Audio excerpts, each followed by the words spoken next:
अस्सलाम वालेकुम रहमतुल्लाहि व बरकातुहू। यूनान समेत पूरी दुनिया च मुकीम तमाम ओवरसीज़ पाकिस्तानी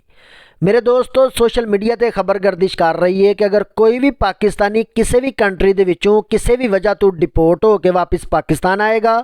उहदा पासपोर्ट 5 साल वास्ते ब्लैकलिस्ट कर दिता जाएगा और उहदे ते FIR भी दर्ज कर दी जाएगी। मेरे दोस्तों यह सिर्फ बात उन्हां वास्ते वे जिहड़े दियारे गैर दे विच बैठ के पाकिस्तानी अदारियां के खिलाफ, अफवाजे पाकिस्तान के खिलाफ और पाकिस्तान की बदनामी का सबब बन रहे हैं और उन्होंने लोगों के वास्ते शर्मिंदगी का बायस ने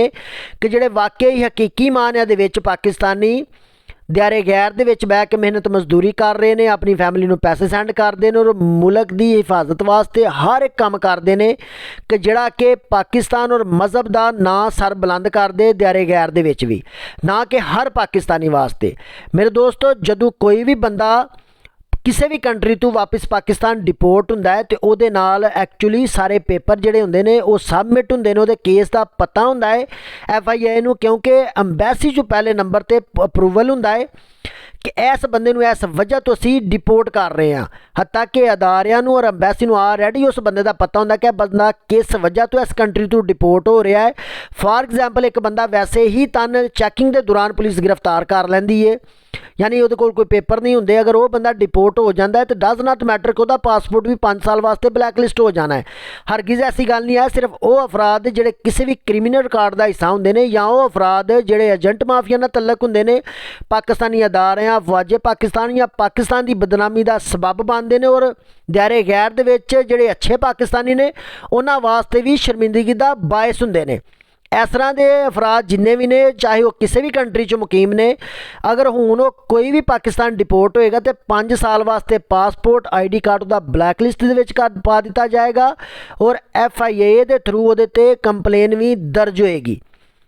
बाकी अल्लाह ताला इजात तमाम ना अपने हिफ्ज़ो ईमान च रखे, क्योंकि पाकिस्तान ने हर एक पाकिस्तानी नूं पहचान दी और दियारे गैर दे विच असी अपना तारफ कभी भी किसी दूसरी कंट्री तो नहीं करांगे। ज़ाहिर ही पाकिस्तानियत हर किसी नूं फखर दे नाल आने कि अलहमदुलिल्लाह ही पाकिस्तान तो बिलोंग करने इस वास्ते जिन्ने पाकिस्तानी ने जिहड़े किसी भी गलत एक्टिविटी दे विच मुलवस ने या 2 नंबरियां करते हैं या एजेंट माफिया नाल उठना बहना उन्हां दा सोचना चाहिए, ख्याल करना चाहिए अपने मुस्तकबिल दा, अपने फ्यूचर का, कि अगर हुकूमत पाकिस्तान ने यह फैसला लिया है तो ऐसे मैरिट ते लिया है कि जोड़े अच्छे पाकिस्तानी वाकई ही तन बाहर दियां कंट्रियां च बैठे ने, जिन्हां पाकिस्तान का एक नाम एक इमेज मुतारफ करवाया है दूसरे मुल्कों के कि पाकिस्तानी कौम एक अच्छी कौम है। लेकिन चंद वो अफराद कि जोड़े गलत एक्टिविटी के विच मुलवस होंगे ने, मुल्को कौम और मज़हब की बदनामी का भी वो सबब बनते हैं और शर्मिंदगी का बायस होंगे ने अच्छे पाकिस्तानियों वास्ते भी। उन्होंने अफराद वास्ते हुकूमत ने घेरा बहुत ज़्यादा सख्त कर दिता है और उन्होंने हुण सोचना चाहिए है कि वो अपना किबला दुरुस्त कर लैन। बाकी तमाम वीर भरा दुआवां याद रखियो। तुहाडी मुहब्बत का बहुत ज़्यादा मशकूर हाँ। जज़ाकल्लाह खैर।